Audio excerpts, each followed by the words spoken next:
to our presenter, Engineer Shawn Mckenzie. Thank you.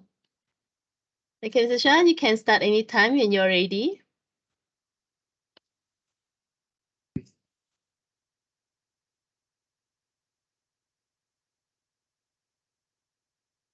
Hello, can you hear? I can't hear you. There's no sound.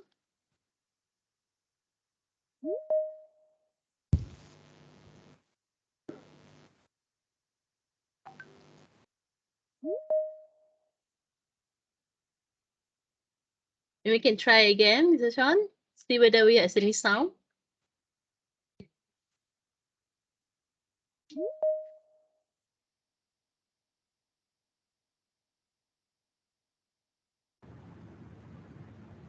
Maybe are you muted? Maybe.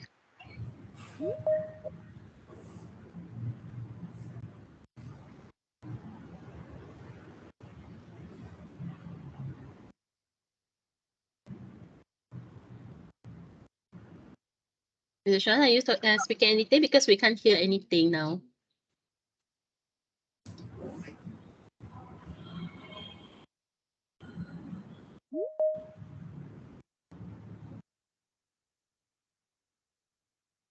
Okay, we seem to have a bit of a technical problem, yeah, Mr. Shawn.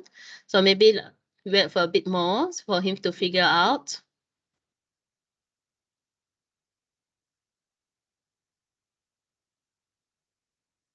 So ladies and gentlemen, if you have any questions, maybe later on you can chat in the chat box. Okay, once again, I would like to welcome all of you who have just participated. And for those of you just joining us, welcome to today's webinar, Digital Construction 4.0, Adoption of Digital Technology in Domestic Construction Industry. While we're waiting for Mr. Shawn to figure out the technical issues, I hope you'll be patiently wait, right?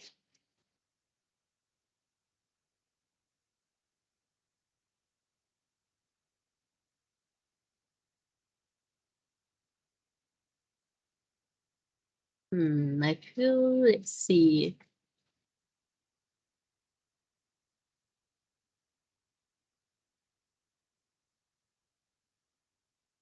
Hello, Belle. Are you there, Belle?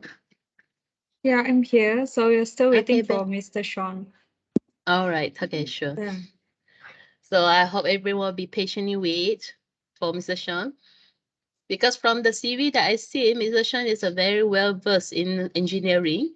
So he's very experienced. So I'm sure we all will benefit a lot from him today, especially in the digital technology in domestic construction industry.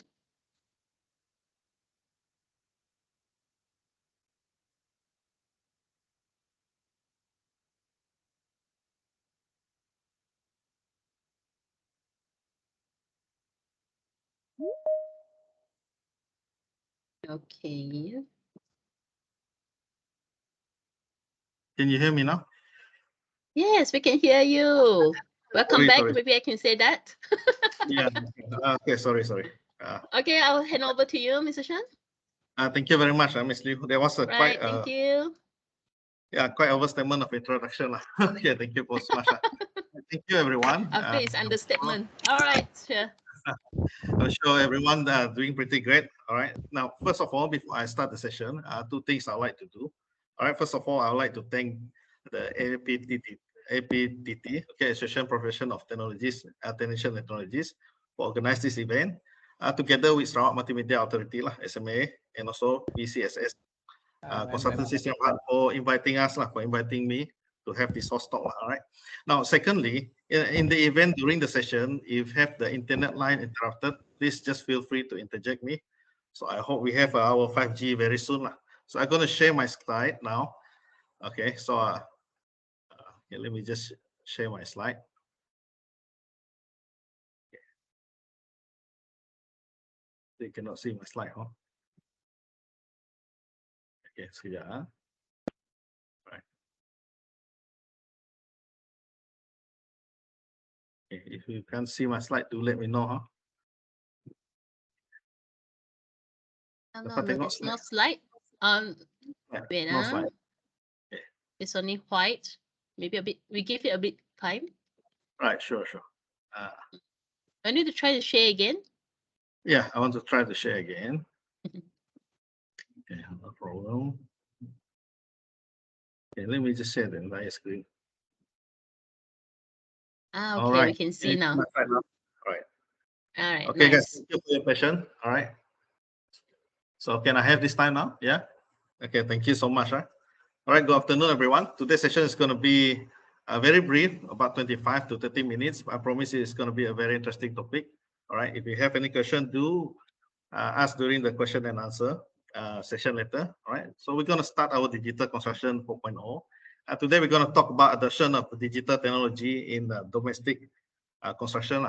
So before I proceed further, for those of you who doesn't know me, my name is Shawn Mckenzie. I'm engineer by profession. So today actually marked about 15 years of my work profession. So I start to work at KL, in Penang, in Johor, dealing with high-rise building. And then I come back to Sarawak. In Sarawak, we less of high-rise building, more to infrastructure and also road project and bridge project. All right, today we're going to talk about, so this is just a few of contents, okay? We're going to talk about digital construction, okay, digital technology, and else whatnot. All right. Now, I want you to know this industrial revolution 4.0 somehow has caused a cultural shift and really reshaped the way that we live today. It caused a massive disruption and to the way business operate today. And many economic sectors actually affected by this so-called creative destruction, as you all were aware of it. And I want to ensure you that this construction industry also are not spared for this impact of digital disruption. So the advent of this digital technology somehow have shaped, and I believe will continue to shape the way the construction industry operates, the built environment today, future, and even beyond.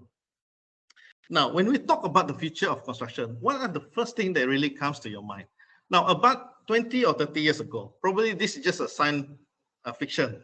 But now, with the advent of technology and the internet and hyper-connected networking, you know, this is slowly become a reality. We have things like autonomous construction. We have advanced building material. Now we have a real-time, you know, collaboration through IoT sensors, through clouds. You know, now we're living in data-driven, so we have a big data, and of course, this building information modeling, right? Now, what is actually a digital construction? Now, it's important to note that when come to definition, okay, there's no one term really fits it all, right? But the best term I ever discovered come from the B1M when they define what is a digital construction. Now, the digital construction, according to the B1M, all right, is the use and the application of digital tools to improve the process of delivering and also operating the built environment. Now, in short, this actually translates into making the delivery, the operation, and the renewal of our built environment more safer, more efficient, and also more collaborative. All right. So I will cover about 8 digital technology. Of course, the list is not exhaustive. All right. We're going to look into drone, okay, UAV. This is what we call area intelligence, okay, used for inspection, used for monitoring. And then we're going to look about automation, robotics, right? Now they already exist, rebar tying robot, bricklaying robot, plastering robot. And then we're going to talk about self-driving vehicle, autonomous machinery, right? And then we're going to talk about 3D printing in construction industry. Now, of course, we're not talking about the consumer 3D printing. And then I'm going to touch about VR, virtual reality. So this is my favorite field. So I'm going to save that for the last. And we're going to talk about Internet of Things. We're going to talk about clouds, serverless computing, and of course, application, software and system is a digital technology, okay, that helps us in our construction industry. And last but not least, about building information modeling that start to gain traction in Malaysia right now. All right, so let's start with our first digital technology tools. Okay, I want to talk about drone or unmanned aerial vehicles, or what we call it as aerial intelligence. Now, I want you to know when the last time when we start this drone services in the year of 2017, there was not many drone model back then. Okay, maybe some of you heard about Phantom. Okay, Phantom 3, Phantom 4. Now even that model discontinued now, or Mavic. Right? When we first started, we only have not much choice of drone. Nowadays, you have a lot of type of drone. Okay, but just to share you a little bit of our experience using this drone. Okay, when we do the R&D research to carry some of the payload, we also experience drone crash. All right, and from our experience, we start to conduct a rigorous training course, defensive course to fly the drone. Now, in those years of 2017, not even the CA have a regulation for drone. So my time when I start to use this drone, I even can take off near airport. But now, the moment you can send the radius airport, you can't even take off now. All right, and to fly drone, you need to have permit now. Those days we don't need a permit. Now you need a permit. You need to apply to permit to fly drone. Okay, but one more things to take note. Okay, drone is not a toy. Okay, it's a really actually a dangerous tool. Okay. Okay, just a few examples of our project in Cebu. This is a UCTS college. We're using drone to take this high-rise building. And this is also in Cebu. Okay. I'm not going to show all project that we use take drone. Okay, this is in Tanjung Manis. This is in Petrajaya, in Kuching Sewerage. Okay. And of course, we use drone in a confined space. Okay, if you can see, there's a man inside the manhole, sewer manhole, right? All right. Now, there are many uses for the drone. Of course, people use it for photography, videography. But when it comes to terms of construction engineering, I think this is a three major factor. We're going to use it for inspection normally, and for project monitoring and supervising, and of course for site mapping.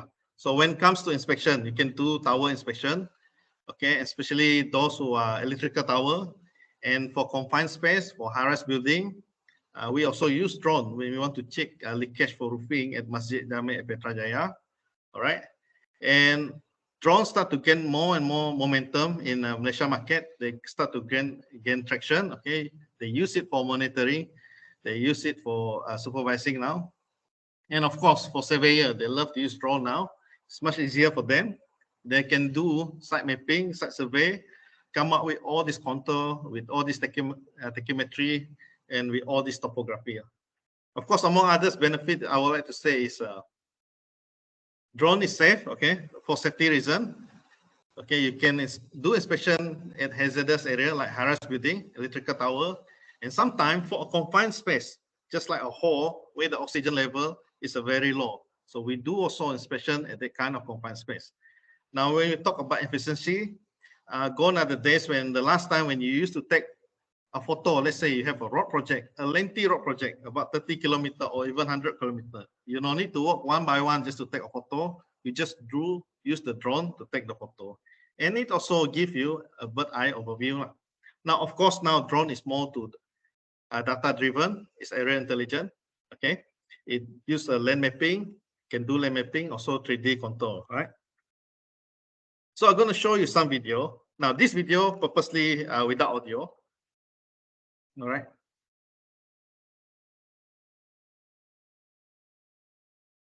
Okay.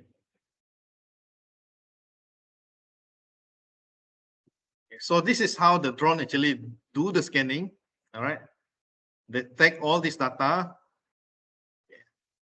through sensor, and then begin to convert this data, stitching it and rendering it, okay, into AutoCAD to become a 3D model. Okay. So this is where we can do the rendering, spot all the contours, right? So this is very useful. So every time we need this site data or site topography, we just call the surveyor. Surveyor will fly drone and take all this data and take all this contour, and we can produce this 3D model. So this is drone. Okay. Now next, I want to talk about automation. I want to talk about robotics. There's a lot of robots now, robotics. But in Malaysia, this is not really gain popularity yet. Okay, in a moment's time, we're going to see why. Now, robotics is a very high precision and a very accurate, right, when it comes to robotics. And this robotics actually is good for menial tasks, repetitive tasks like brick laying, right, with like plastering, like tying the rebar. So they can do this a very simple and repetitive task at the greater speed as compared to human. Now, robot also at the same time, they can continually to work to complete the task without having the need to break or having lunch even in the between. They can achieve a greater production rate compared to human. You know, what took a human previously 8 hours to do, robot can do it in just 1 hour. What took the strength of a 10 men now can be done just by one robot. Okay. Okay, let's see a few photos here. We have this bricklaying robots. Okay. Next photo is a hacking robot. Okay. And then next photo, you have this plastering robot. Now can do even plastering work with high precision and accuracy. Okay, of course, welding robot. Now, I'll let you to know that robot is nothing new. It even exists in Industrial Revolution 3.0, where manufacturer and also factory use it very high. But we talk about in terms of construction industry, through introduce the automation and robotics in the use and application for our digital construction, right? All right, this is a bricklaying robot. Okay, I want you to watch this video, and this video comes with a sound. In case you don't have a sound, please do let me know if you cannot hear the sound.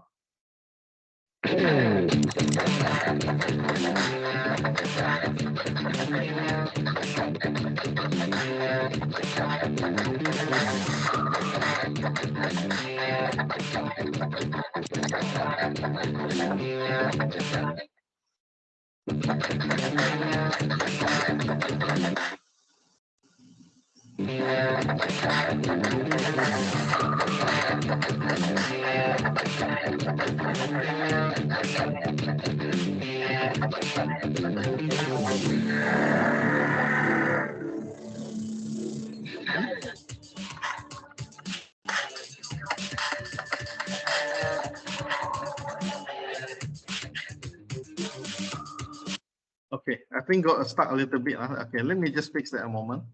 Let me just share it again. Okay, let me just share it again. Yeah, got a little bit stuck there. Okay. See whether you can hear it this time.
Hello.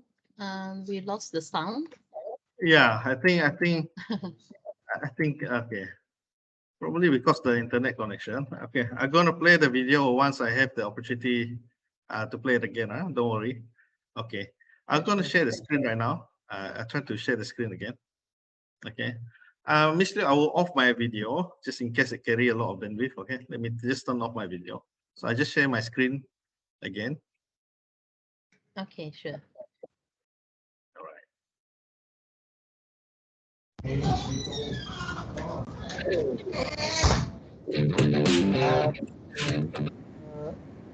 First China. Okay. All right, let's go to our next digital technology. Okay. I'm going to talk about autonomous machinery. Okay, I try to play the video once we have a good connection again. All right, let's talk about autonomous machinery. Now, what is autonomous machinery? Actually, it's just like a self-driving vehicle. You don't have operator to operate it. Okay, they just bergerak sendiri. You just preset ya. Okay. Now, it works similarly just like a self-driving vehicle, right? You heard of Tesla before. So operator can preset the workflow and execute the work from their tablet or devices. Okay, this is reduce the dependency on the skilled operators and also manpower. Okay, now one operator can preset and automate the works of 10 machinery. Yeah, before I forget, I just remember the same like drone actually have this kind of technology right now, where in those days we used to have 10 drone operators, so one operator have to fly one drone. Now actually you can preset your drone using the app called Drone Deploy. Okay, you can just preset and the drone will fly autonomously. So it only come back, then we change the battery and it only start again from the last place where it live. Now same goes with this autonomous machinery. You can preset actually, then it can work all by itself autonomously. Okay. Again, I want to show you this video. Okay, I want to show you this video.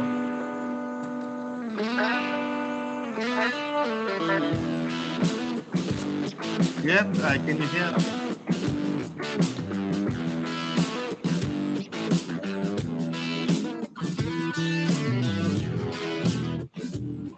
I think the line is stuck. The line ada stuck sikit lah. Line dia ada stuck.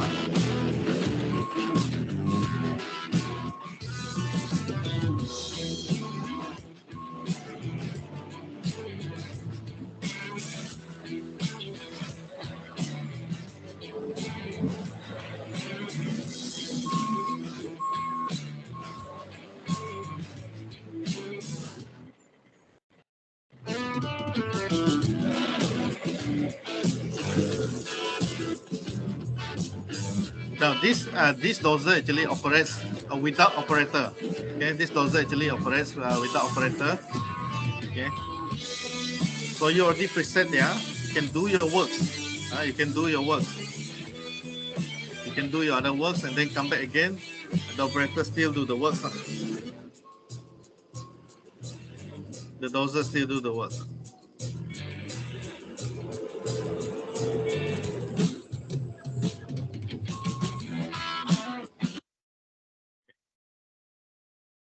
Now let me just I think you cannot hear the sound, but it's okay. Let me just summarize this video. Okay. Actually, this video talks about this video actually talks about. Okay, it's just a little bit stuck. Okay, this video talks about a dozer that can operate without a human, without an operator. It's autonomous machinery. So you just can preset it without the human. It can do all works for you. This means you can go to have your breakfast, lunch, everything is preset. And this vehicle, this machinery will do all the works for you. Now, how does this impact our construction industry? And you always know, sometimes when it comes to project and machinery, selalu dia idling. Kenapa idling? Tak ada skill operator, kadang-kadang or even a breakdown. To reduce the dependency of the skill operator, especially come from the foreign level, right? This will be good. Okay, so there's no excuse that no skill operator. So those who don't know how to maneuver the machinery can know how to preset of machinery, and the machinery will try to work by itself. Okay. Now before I go to further, I want to ask you people. Okay. Now if you see tower crane, usually tower crane, kalau dia dekat tower crane, you see tower crane, normally for the operator to go up, if it's really high above, it takes about like sometimes 30 minutes or even more, and to go down pun ambil masa sama juga, 30 minit. But what if dia perlu kencing, dia perlu buang air besar, okay, he need to do her business. There's no way they will go down all the way, then spend another half hour down, then go up again another half hour. No. So I once asked the operator, a very experienced tower crane operator, I asked them, okay, I asked this one person, okay, abang, very, very skillful. I say, you know, you're so high up there. What happened if you want to go to nature's call, you know, toilet datang? Dia cakap, kencing dekat sana lah. Prepare itu botol air lah. Kencing dekat sana, makan kat sana. Now, would it be good if we have this autonomous machinery that really can operate the tower crane even remotely from down. No need necessary to go up there. So this is one of benefit of autonomous machinery. Okay, but the adoption, especially in our country, Malaysia, belum lagi. Okay, Malaysia is quite very conservative.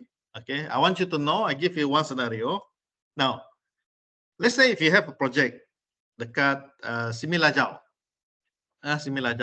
and you employ a local workers there together with a foreign worker there lah. You punya project dekat rural area.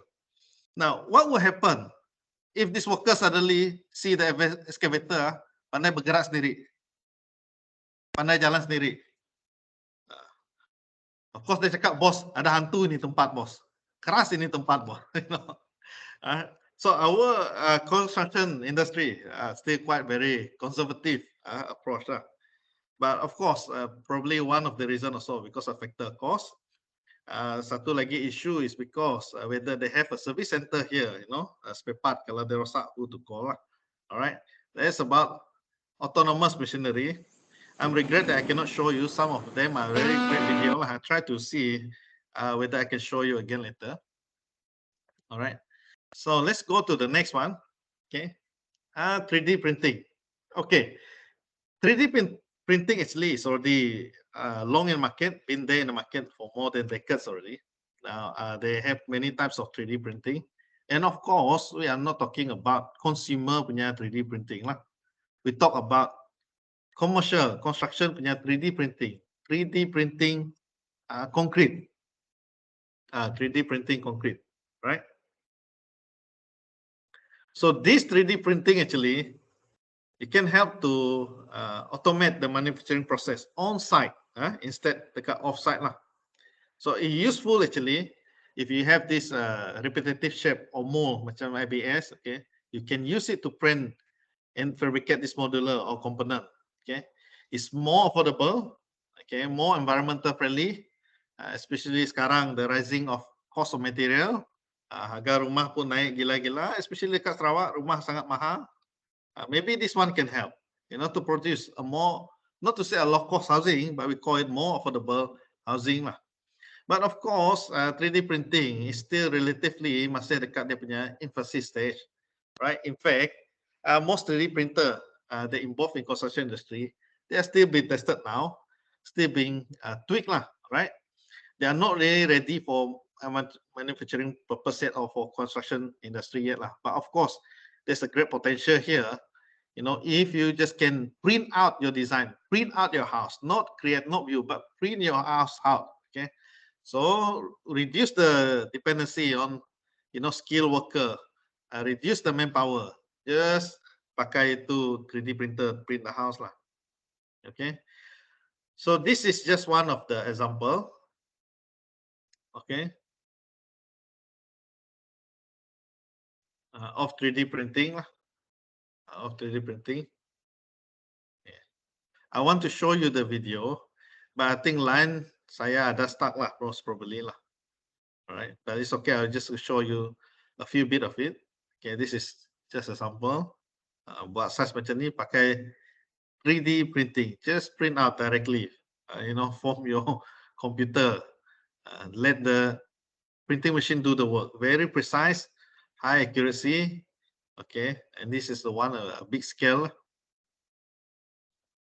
All right, this actually the largest building that ever been done by 3D printing. The largest building lah. Okay, I have some video here. Okay, let me just try to play it again. Okay, if it's stuck, it's okay. Later I try to explain lah. Saya just mainkan dulu.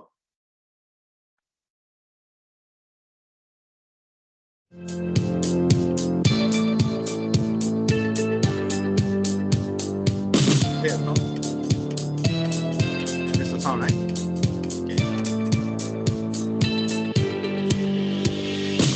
So this Capisco, Capisco, they buat this two-story. The biggest building ever constructed by 3D machine.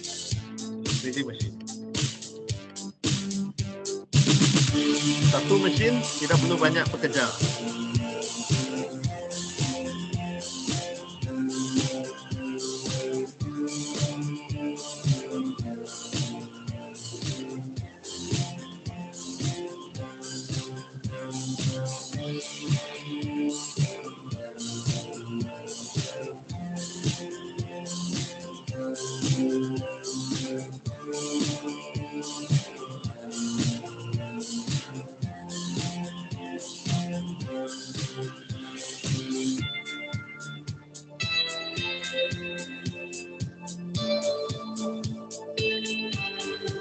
Dia ada reinforcement juga, boleh pasang reinforcement.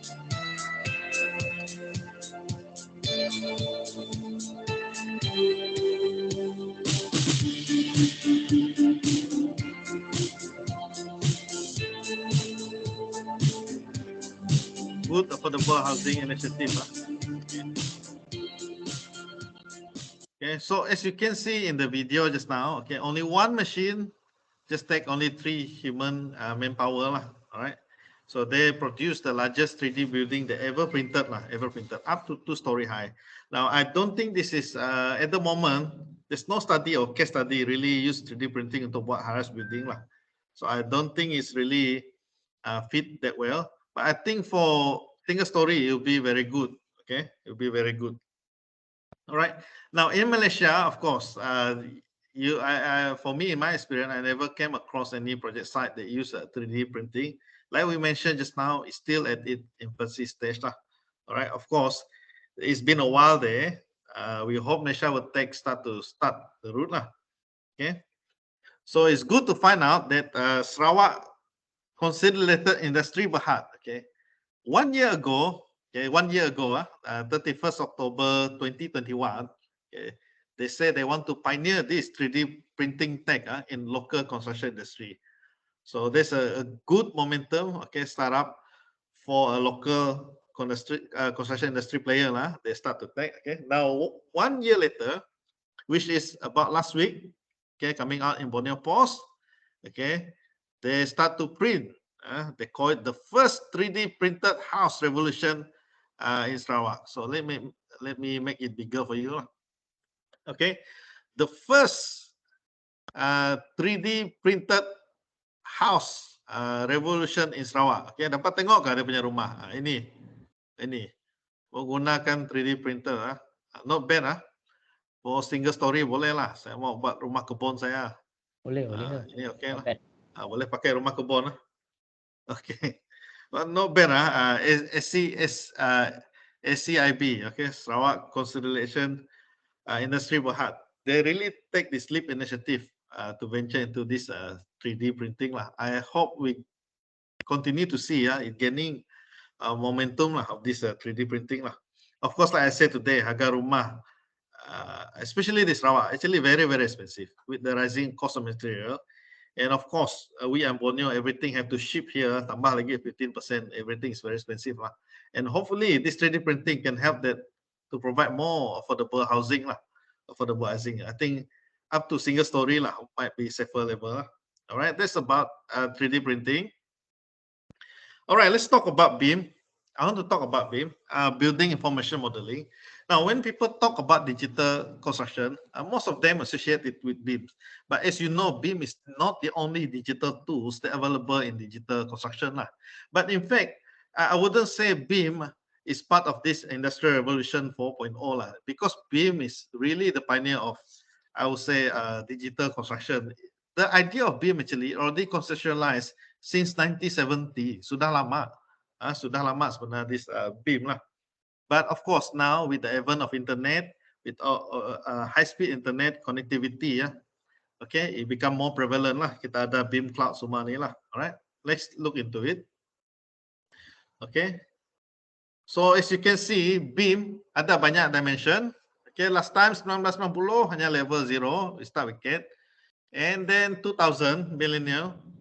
Okay, we start with 2D and 3D model, and about more than a decade ago, baru ni 4D and 5D masuk lah, 6D lah. Okay, and suddenly sekarang ni banyak dimension of BIM pula. You know, when I first started, I only heard about 4D saja at that time. 4D, bukan 4D total lah, 4D BIM. Dia ada 3D, 4D, and then slowly I heard the dimension of 5D in BIM, which involve cost. Okay, and then 6D performance, and after that it increased drastically. Pergi 7D lagi. We talk about just now performance and sustainability. 7D it talks about facility management. Dari 3D pergi 4D, 5D, 6D, now 7D. Tidak cukup 7D, dia naik lagi pergi to 8D. Now they want to integrate safety inside the beam, integration of safety pula inside the beam. Now, you think 8D cukup? Dia datang lagi dengan 9D. Okay, what we call is the lean construction. Okay, and finally, the 10 dimension industrial construction. So I'm already lost dekat mana dimension sekarang. Like I say, when I first started work, I only heard about 3D, 4D saja. Sekarang you can see the beam, they rapidly evolve since its inception. Now we have the 10 dimension of beam. Okay, we have the standard dimension, and then we have tambahan this a new dimension. Now I'd like to ask you a question. You think Malaysia sekarang dekat mana dimension? No? Ada dekat 6D or 7D or dekat 4D because you ingat Toto? Okay. Now actually, I'm not saying Malaysia start late lah, okay, but they start to gaining traction. But lastly, we still start also at the dekat sini ya, dekat 3D actually, okay. 4D slowly masuk dekat 4D lah, okay. Now of course 8D punya safety kita belum nampak lagi lah. JKA my beam baru saja mau masuk 3D dekat 3D to 4D lah. Now it's good if we can carry up to this 3D lah, up to 10D. Okay, let's go. All right. So these are the 10 dimension of beam. 3D, 4D, 5D, 6D, 7D, 8D, 9D, 10D. Right. All right. Now, like I say, beam building information modeling, since its conception start in 1970, it has improved works drastically lah. So you have this digital representation of the building in a 3D form. Okay, they can perform an advanced clash analysis for you. All right, this 3D object-oriented model with the embedded data can be shared by all personnel lah, with engineer, architect, and all the stakeholders in every stage of project life cycle. So this is very useful, efficient use of resources. Okay, good for effective communication and also cohesive collaboration within the project team. Okay, and also stakeholder. Okay. Now this is dari CIDB Malaysia. All right, adoption of BIM in the last 5 years. In the last 5 years or so lah. Kalau kita tengok in the year of 2016 Malaysia dia punya BIM adoption rate baru 17% saja. This is we talk about 5 to 6 years ago. Okay, awareness about 45% lah. And then they do another study in 2019. Okay, you can download this full report dekat itu my BIM sana CIDB. Okay, they have this full report. In 2019, we can see the adoption rate start to increase to 49%. Okay, awareness sudah start ada lah. 74%. But you see other country, they already start early during the 2016. Denmark 78% sudah awareness about 96%. In fact, Euro country, they are very, very way advanced. Okay. All right. 2016, you tengok Northern region, baru 2% saja adoption dia. Central region of course KL 78 lah. Okay, East Coast 16% and Johor Bahru 8%. Okay, now let's see this Sabah and Sarawak. Sabah Sarawak 6%. Okay, 2016 lah. Okay, I cannot find the latest source for 2020 or 2021 from this CIDB report. Most probably because of COVID lah. It's a COVID year, I guess so lah. It's a COVID year. All right, but this based on 2019. Okay. So dia buat peralatan ralat correction, okay. So we can see here 4% increase, 20% to East Coast, Central 71%, Southern, okay, 3% in 2019. So this is the legend lah. 2016 yang gelap punya merah 2019. Tapi Sabah Sarawak Labuan based on their finding macam ada turun pergi 4%. Pergi 4%. Okay. Alright.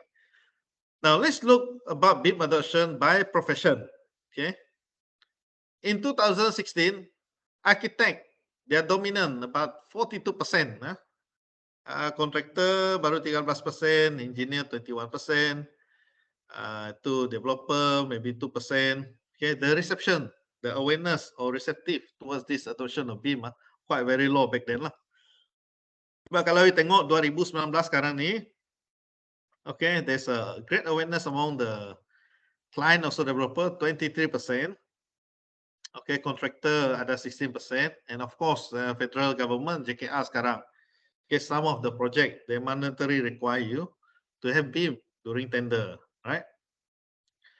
Okay, so let's look at the tools and tools especially that used in the BIM. Okay, of course, number one is Autodesk Revit. Okay, Autodesk Revit, and even in federal JKR tender, they are mentioned it. And then we have this combination for 4D to time and also the 3D model. Autodesk Navisworks. Okay, I personally use Autodesk Navisworks and also use this Trimble SketchUp lah. Yang lain tu tak ada, saya tak ada cuba. Of course, it's synonymous with the Revit lah. Alright, okay. That's not the only tool. Actually, there are many tools involved in building information modeling lah. This is just among it lah. Synchro software, all these things lah. Okay. So when you go for authoring, analysis, and use lah, Synchro has a good software. They have this Synchro 4D. In fact, PCCS did a good job trying to promote Synchro 4D lah. Dia macam Autodesk Navisworks. I don't have privilege personally to use this Synchro 4D, but I have watched the video. I watched the demo. It's good because dia dapat integrate dengan Primavera P6. I myself is a avid user of Primavera P6 lah. So at one time I go to KL, so I asked JKR counterpart at Federal there, when they do the tendering, they mention specifically Autodesk Revit, specifically Navisworks. They didn't mention the word or equivalent lah. So I try to promote the Synchro 4D. Okay, just to be clear, I'm not a promoter for Synchro lah, but because it's good, it can integrate with Primavera P6 lah. I asked them why not equivalent lah. Okay, the answer that I get is because Revit is Revit by to Autodesk, Navisworks also by Autodesk, so they don't want to have this incompatibility issue. Dia cakap lah. But hopefully lah in future kita boleh integrate lah. Okay, all right. Now, when we talk about level 0, level 1, level 2, so where actually this software stand lah. All right, you can see Revit masih di level 1, okay. And some already at the 4D, Genie Belt, Connect sudah 5D lah. Tekla at level 2, this one lah. Okay, let's go to next. I want to talk about IoT, Internet of Things. And I want to touch a little bit about cloud computing. We call it a serverless computing, all right. Now, let's be clear about this one. I want you to know that the pandemic, COVID-19, the pandemic outbreak really has forced us to adapt to the new normal. It really changed the way the organization operates today, including the construction industry. I tell you guys, kalau dulu kita tengok orang pakai mask, itu orang tidak normal, sakit . Sekarang ni, kalau kita tidak pakai mask, semua orang tengok kita. Kita macam tidak normal. So now it has become a new normal. Now, what I try to say is that during the MCO and CMCO, if you notice, suddenly there are a surge in many organizations. They start to shift to digitalization. They do this, they use the Zoom like we're doing right now. I mean, 3 years ago, virtual conferencing was not even a popular back then. Sekarang, kita pakai Zoom, kita pakai Team, kita pakai Skype, kita pakai Google Meet. So this is also part of the digital technology that can assist you in your construction works. So this includes ours, we as a local construction industry player, to embrace this digital technology, as part of unified effort to combat the spread of COVID-19 lah. Okay, so you can see more and more companies start to deploy cloud computing. Okay. Even for us, we provide agile cloud service, but of course, our cloud is a high performance cloud, dedicated private server cloud. All right, VM, virtual machine, okay, hypervisor, okay, because the companies start to realize that when they work from home, semua data dekat office, they cannot go to office. Okay, so more and more, I see the initiative for construction company, they start to deploy their own cloud computing sudah. So whether they work or home, work remotely, they can still access to this data lah. And of course, remote communication. Via virtual conferencing lah. Now we all do Zoom, we all do this team to do meeting lah. Okay, now let's talk about IoT a little bit. What do you see the construction site of the future? Okay, like I say, we are hyper-connected, hyper-connected network. We are living in a hyper-connected world. A lot of things are network, okay? We can have a site sensor, we can have, collaborative communication, okay? We can have delivery, all these things can be tracked, okay? Now imagine, we can track construction vehicles, okay? Mana dia pergi, okay? All this ada dengan sensor, so that you can track their punya movement, okay? Whether they're idling, whether they're breakdown, or they buat unproductive job. Let's say just cycling the roundabout buang minyak saja, you know, that kind of thing lah. All right. So this Internet of Things, actually you can track your construction machinery punya movement. Okay, we can track the productivity, whether they're idle or they break down, and also you can track the punya machine fuel usage lah. All right, and we use this IoT data actually to reduce the time the machine spend on productivity lah, to prevent from wasting fuel and money. Sebab dia cakap dia kejar, tapi dia kejar roundabout, mengular, pusing sana. Then this data tengok, macam kita tengok flight tracker kapal terbang. Kenapa ni excavator pusing saja? You know, so you can say we must prevent it lah, for wasting fuel and money lah. Another one is to reduce the risk of theft lah. Orang tidak berani curi. Kalau dia curi, kita dapat detect. Okay. In the year of 2017, when I was working, 2007, bila saya kerja dekat KL, Aras Building, Bukit Tungku area, Tijani 2, together with WCT Engineering and Bolton Bahar. Okay, and one day, our site is very huge and it's very busy. And the guard house, dia jaga by foreigner lah. He's from Pakistan. Okay, there's a trailer come from our side. Okay, the trailer cakap, bos mau ambil excavator, hantar pergi Shah Alam punya site, dia cakap. Cek, okay. Because the company is very big, they have multiple construction site lah. Of course lah, sometimes excavator breakdown, hantar pergi sana. So, nak dipendekkan cerita, the trailer masuk, okay, so they convince the excavator naik sana, bawa kunci semua, okay, and then leave the site. Then after that, sebelah petang, the Shah Alam, that time my project, another project dekat SP Setia in Shah Alam, they say they never order itu, additional excavator dari Bukit Tungku Tijani 2 punya site. Now we realize something is very, very wrong lah. So my boss that time very pissed off lah. Dia claim insurance, but after 6 months we discover all this part of this excavator semua nak potong jual dekat besi buruk. That was a particular year, besi buruk betul-betul, harga besi naik harga lah that time. Dia potong. So IoT can reduce the risk of theft lah. But of course, when it come to this thing, the prerequisite you need to understand, perlu ada internet. If tak ada internet, tak dapat jugalah. Or at the very least, we call it, you need to have LoRaWAN lah. Okay.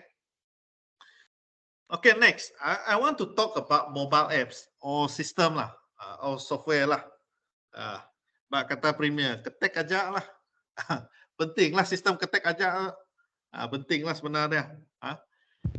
Why?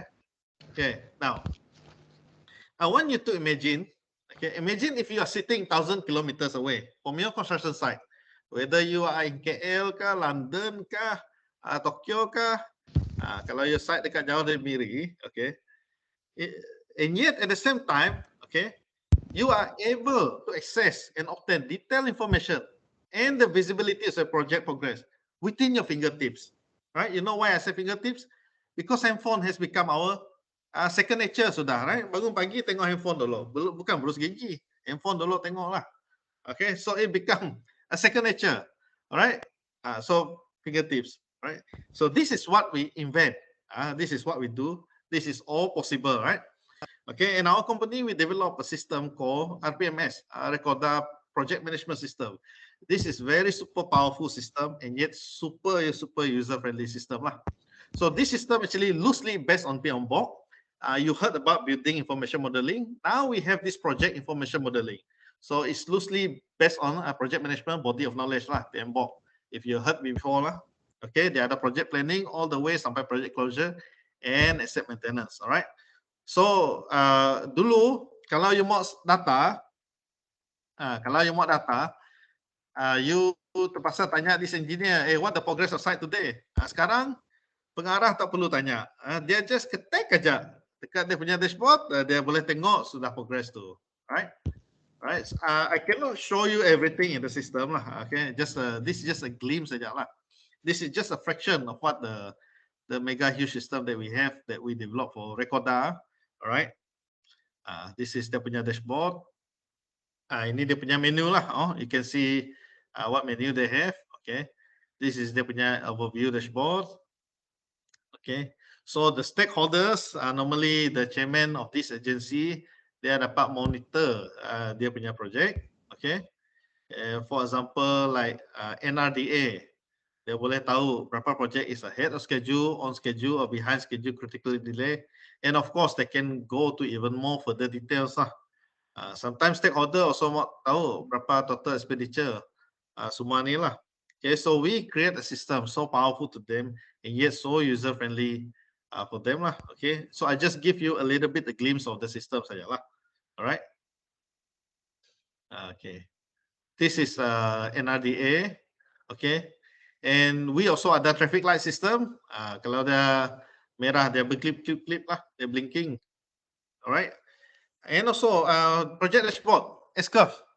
Boleh letak revision number 1, number 2, number 3. You can view dia punya manpower, machinery semua lah, very detailed. What program also dapat review. Financial progress, we also have financial S-curves. Berapa LED dia, berapa work done paid to date, contract staff, all of this lah. Okay. You can upload your video also. You boleh letak you punya drone sana. You boleh letak gambar juga. Banyak-banyak gambar. Boleh letak ke sistem. So from the handphone, dia boleh ketik aja lah. Dia tengok what is the progress today. And the most important thing, sometimes the stakeholder want to see if the project experiencing delay, what are the project issues? So this system also capture all the project issues on site lah. Okay, in the real time. Kalau dia update dari Limbang, you can get it from Kuching lah. Alright, so a little bit ada tender. This is project issue, okay, and tender. And then this is environmental. The next one is environmental. You know about EIA, EMP, EMR, semua ni lah. Alright, so this is system lah. Okay, you also can know the location of your project throughout Sarawak lah. So when we develop for this government body, dia tahu which one is project jalan, which one is project sekolah lah, semua ni lah. Of course, this system, Premier have access to this system lah. You can see the whole project lah. Okay, this is a very powerful system. Okay, dia itu is a world-class system lah, as Siska say. We won an international award actually for this system lah. The what award we won lah. And also Inomark, distinctive Inomarks lah. We won for this one lah. So currently next week this Recorda, they also go to Jabatan Anugerah Perdana Menteri at the national level. They are shortlisted among the 300s. They are top 10. And also this system shortlisted for the Siska lah. So they menang banyak award lah. Okay, last one, I want to talk about virtual reality or augmented reality lah. What we call immersive reality. All right, this is our premier. When we do VR for him, the time yang masih chief minister. Okay, this is a project in Batang Igan. Yeah, we talk about VR. I think you all know what VR is. Okay, so we do because before this, a lot of project launching pakai excavator pecah tanah. All right, so they come with a creative idea because Premier they love about digital. So we develop VR content for them, for him, okay, where he can control the excavator inside the immersive environment. So this is the first time in Sarawak. I'm not sure in Malaysia, but in Sarawak, using a VR to launch a project. Okay, this is our last year project. We also launched the Berbuling Airport juga using the VR. Okay, this was in the IDEX. All right. Okay, when we first started this VR, technology, okay, in the year 2017, I want to tell you, dia punya kamera very, very, very expensive. 100,000. 100,000 dia punya kamera because of conversion of US dollar. All right, this Samsung camera you see here is very expensive. All right, but we don't have Samsung, we have this Kandao and also this Insta lah. That time is very, very expensive, 2017. Sekarang maybe murah lah. Maybe we can get about 35,000 lah. But murah tak murah itu 35,000 pun mahal juga lah. Boleh beli satu Viva tu lah. But it's very expensive. But in order to produce this VR 360 content, you need to have this high resolution camera lah. We call it 360 stereoscopic camera. Bukan monoscopic camera lah. Okay. And also in those days, when we start, okay, about 6 years ago, when we start our VR, not many headgear available in market. I tell you, this Vive Pro, among earliest that we have last time, when it was not available in Malaysia at that time, we need to buy directly from US, okay, and also this Oculus Rift, okay, Oculus Rift, and then of course we have Zotac, okay, and then last year we found that Huawei have the VR glass. This is the latest. This also we have in our possession. The other VR glasses. Ini lagi bagus lah, lagi advanced, but not for Malaysia market unfortunately. So we have to buy directly from China. Okay. So in 2017, we actually do research and development IT project together with one of the state government agency. Okay, to test this VR. Then the statement is like this. Okay, kalau dia orang di Kuching, I have a project in Kapit. I don't need to go to Kapit.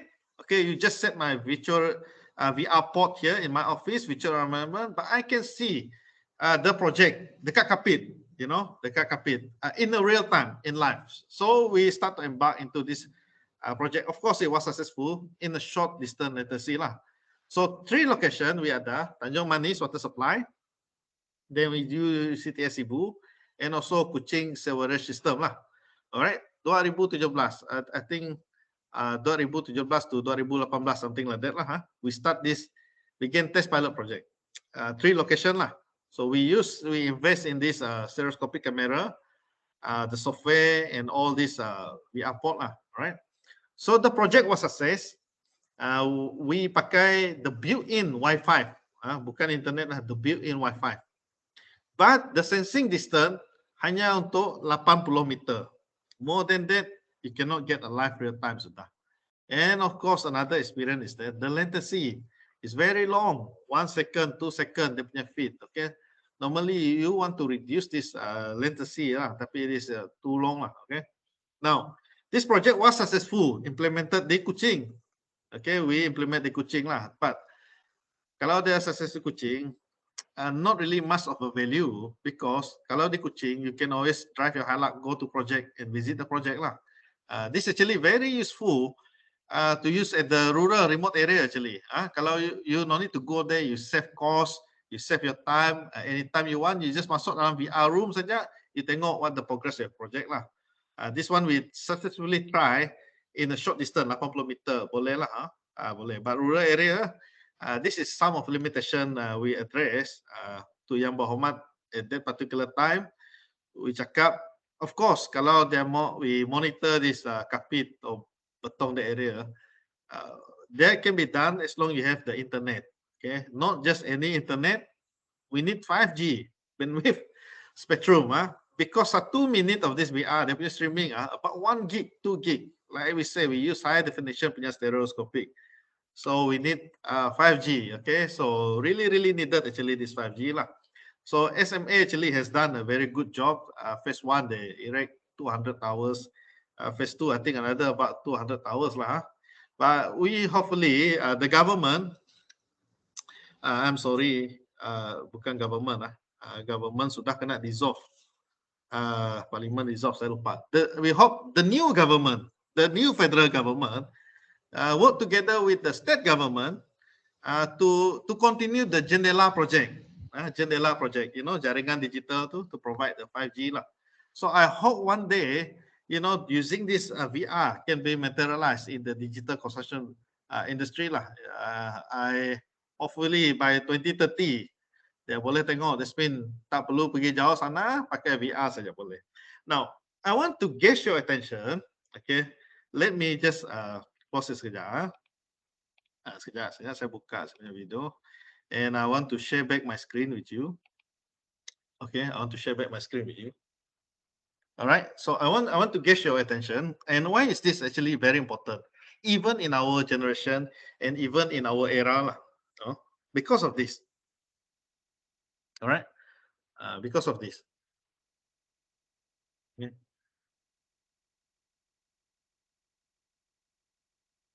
Because of this word called metaverse. Okay, metaverse. This is going to be the future of construction. Now, last time people say, yeah, this industrial revolution is not going to affect our construction industry, but they are dead wrong. It does cause creative destructive or even massive destruction for those people who refuse to change. Like I said, we are in a hyper connected connectivities. We are living in this kind of world right now. Okay, so I believe in the next 10 to 15 years, this metaverse itself will disrupt the construction industry. Belum lagi habis with our 4.0, this metaverse come to disrupt. All right. Now, why is this very, very important?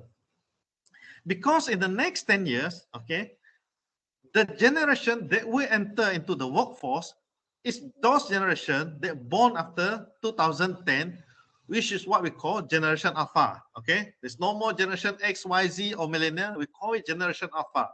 This generation alpha, those who are born after 2010, okay, these people are already, how to say, they're born in the world full of gadget, full of interactive world, full of immersive world. They're born with this thing, you know. So if we don't provide a sustainable platform for the construction industry, okay, you will see the downtrend of those who may not to join construction industry in the next 10 or 15 years. Semua orang tak mau jadi engineer sudah. Why? They want to become influencer, right? Dia mau jadi YouTuber, jadi TikToker lah. Sebab it's a gig economy. They can get higher pay doing this job rather than to be under the sun, you know. And as you well know, in the last 2 months, there's a news, 70% of the students after SPM don't want to continue to higher learning. That itself already tells you something. Why? So one day I asked this one guy, because he do this YouTuber TikTok so money. I say, how much you earn? I say, you know, being influencer, all this kind of thing that he do. He say after conversion from US dollar, 40,000 sebulan. So I told my partner, I think we are doing the wrong field and the wrong job. The guy earned 40,000, right? So there must be a paradigm shift in the construction industry to really adapt the future of construction. Probably this metaverse also will cause another creative disruption. Number one, it will reinvent the paradigm. All right, metaverse is going to change the way construction, right? Because it bridging the physical and also the digital to create immersive delivery environment. Okay, and then in a moment time I'll explain to you. Second thing, now we will redefine the construction environment. So you want to transform your built environment by leveraging new edge technology, all right, to provide immersive hyper-connected environment. So every in your site, semua ada data, click, it's all data-driven now, right, in a very immersive sphere. And finally, digital sphere. You know, more than 1 day ago, I tell you, digital was not even a vocabulary, I tell you. I don't know this word really exists, but you can just Google. Betul-betul exists, this word, I tell you. But 1 year ago, this word not even there, I tell you. You can just Google what digital mean, okay? So this metaverse will lock the opportunity for you and I, a local player, through cohesive and seamless integration between physical and digital sphere. That will be the future of this construction industry, I tell you. All right. And second reason is because of Nusantara. Nusantara akan datang ke Kalimantan. You know, they forecast when Nusantara siap, about 50 million influx masuk to the new capital of Indonesia. Now, let me ask you a question. Malaysia ada berapa juta orang? 28? 30? The whole Malaysia, let's say the whole Malaysia, 30 juta orang. I tell you, that is only the size of one Nusantara, 50 juta orang. Nusantara itself is already almost 2 size of Malaysia punya population influx, you know, and we're going to see a great things coming in, you know, with all this 5G and how this metaverse will affect the future of our construction construction industry. So let's be a part of this future, be part of the future okay. So I almost at my end already. Okay, just a few slides saja. All right. Now, last time when I start 2017, we ada create this avatar. You know, it's a very cute avatar where my friend in Cebu and I'm in Kuching. Okay, but we go into this using a VR, go into this immersive environment. But of course, the avatar is cartoon lah. But we can interact in this immersive environment. Now, saya dengan kamu sekarang, we use Microsoft Teams, right? It's just a 2D. But metaverse, use a 3D. You can touch the table there. You can use your controller. You know, you can see the screen. You know, and this metaverse actually is not even founded by Mark Zuckerberg or Facebook. Ini sudah in those days actually is Samsung and Oculus start first. Oculus, the pengasas itu VR head. Oculus and Samsung, they start this first.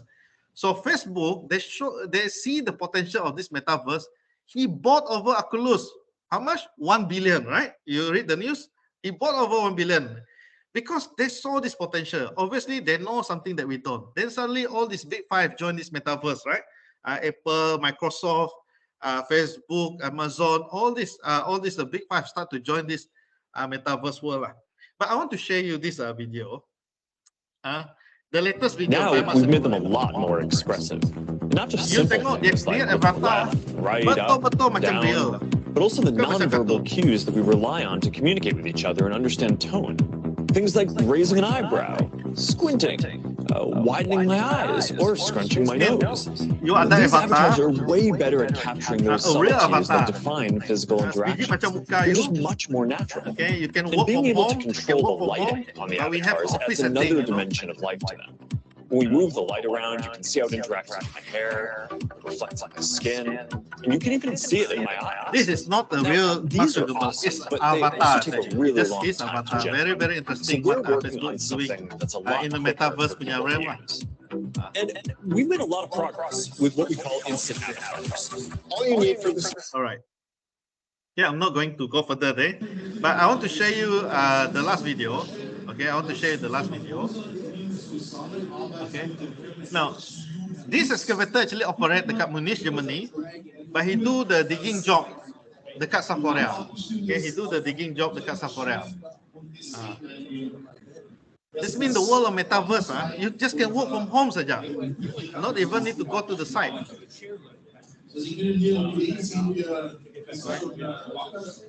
So this is you see the example here.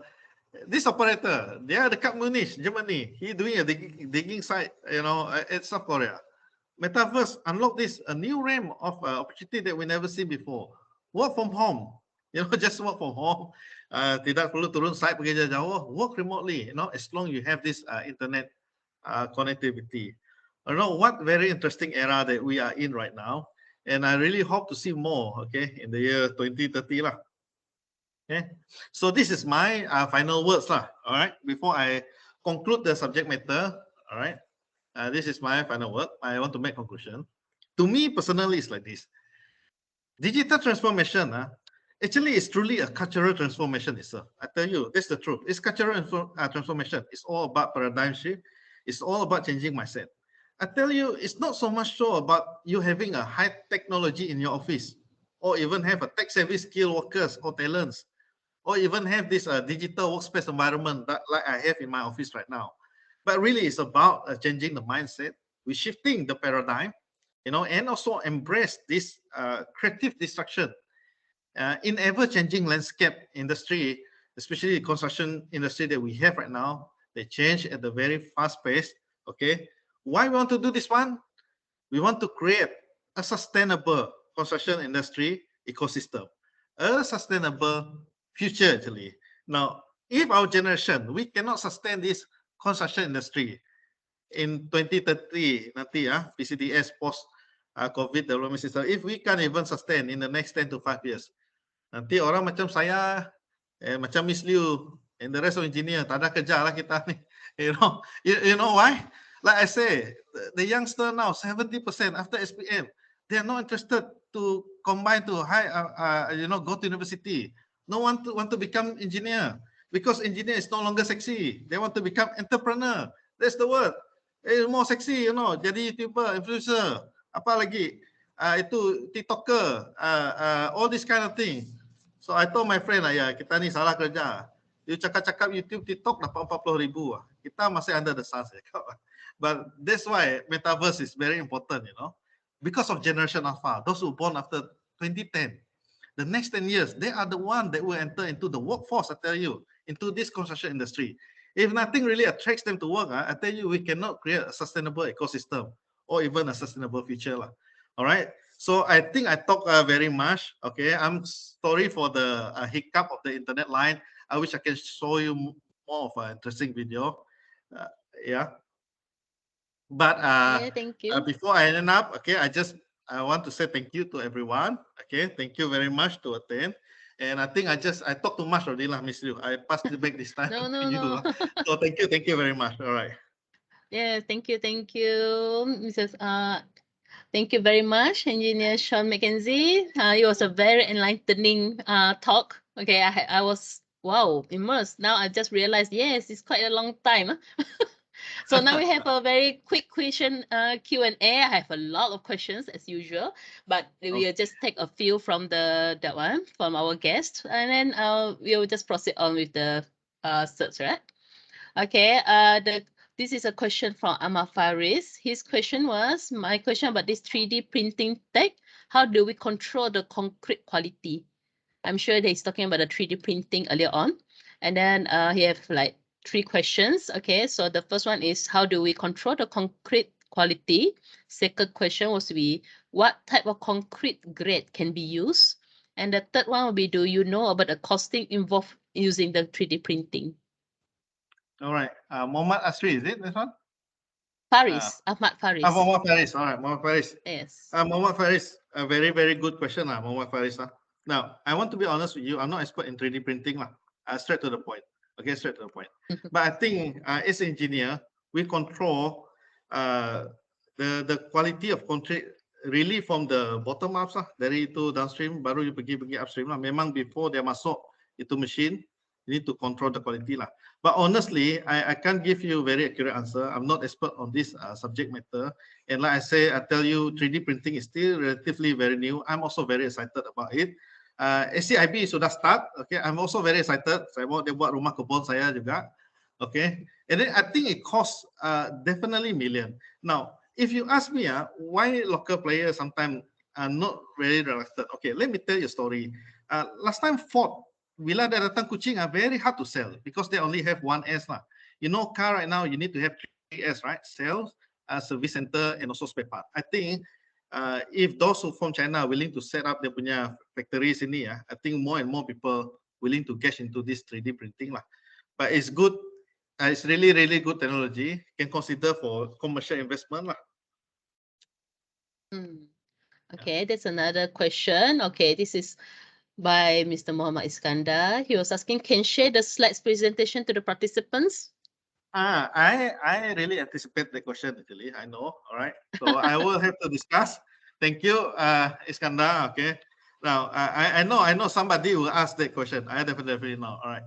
Some content in this slide is copyrighted actually. So I did not allowed to share it. Okay. Let me trim it.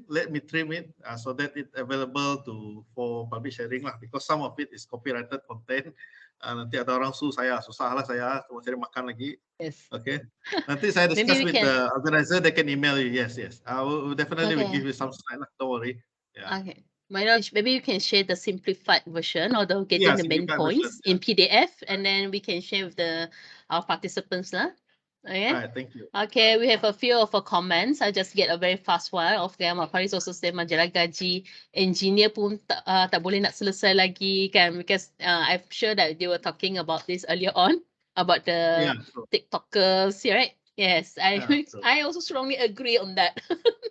Okay, this is who asked this question is very interesting. I want to delve in that. Just give me 1 minute. Siapa tadi masalah gaji itu? This one, Mak Faris. Muhammad Faris. Okay, Muhammad Faris, that's a very good, actually a very good question. And I'm actually really glad you asked me this question, because that's the reality. We need to face this reality. You know, I start to discover this 2017, and that's why I know construction industry will not be sustainable if for me, I myself tidak change. That's why I start to change into IT field, because I want to combine the both divide actually lah.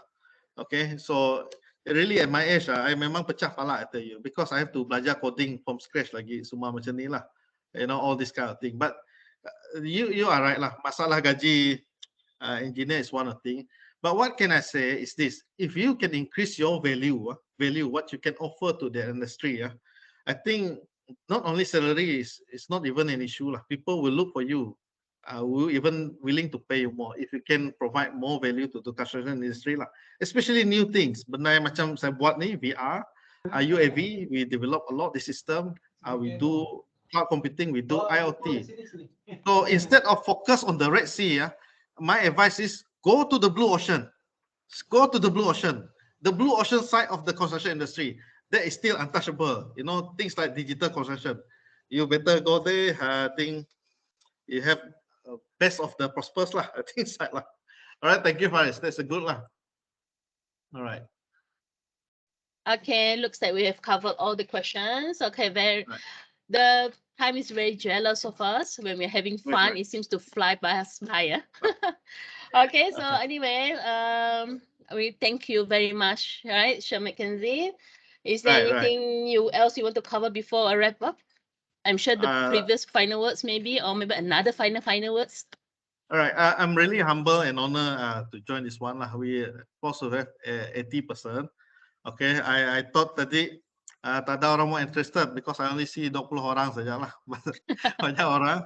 All right, of course lah. Apologize for the hiccup. I cannot play video. I wish I can show you the video. Itulah saya harap the new government dia continue the 5G rollout lah. Right. Thank you very much. I want to say last but not least, thank you to again APTT, SMA, and also PCSS for host this one, and also Bell, the host of this Microsoft team, and juga should I say Princess Miss Liew for moderator. So thank you very much for introduction. All right. Thank you everyone. All right.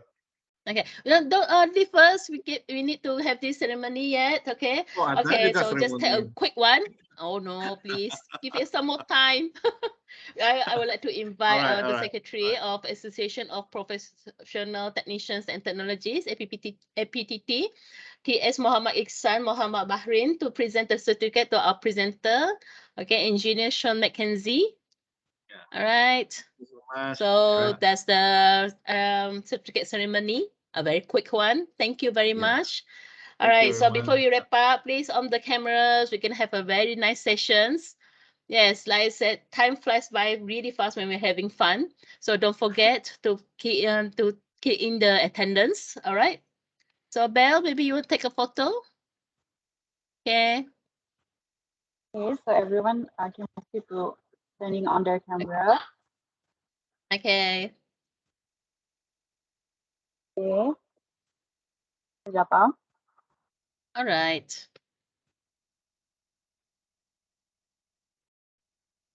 Okay, let's switch on the camera for very nice, memorable photos. All right. Okay, so everyone ready? 1, 2, 3.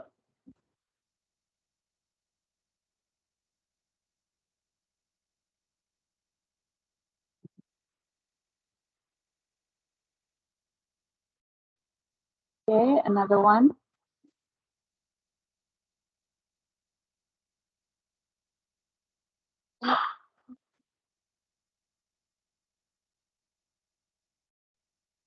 Okay, 1, 2, 3. All right. Thank you. Thank you. Okay, thank you again, Engineer Shawn Mckenzie, for answering those questions and for the great presentation. It was a pleasure to have you with us. So this concludes the webinar. And then on behalf of APTT committee members, we appreciate your presence. Okay, we hope you have learned and enjoyed this webinar. Thanks again for joining us today, and we will see you next time, and stay safe. Thank you. Bye. Thank you. Thank you, Miss Yes. Liew. I just arrived Thank you, at you my all. office. Thank you. Hi, Bye. Kismet. Yeah, I just arrived. Yes, Thank yes. you Always that you a very accept enjoyable. the challenge. Right. Okay. All Thank right, you Shawn. Thank you, all. Shawn, for your sharing, Shawn.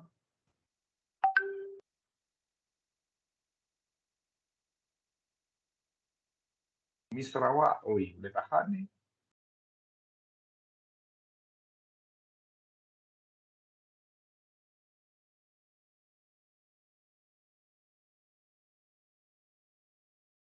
Bel, ni QR code dah. Hello, hello. Ada dalam chat. Oh, really? Which one? Yeah. The chat, is it? Yeah, if not, I kerja lah. Ada.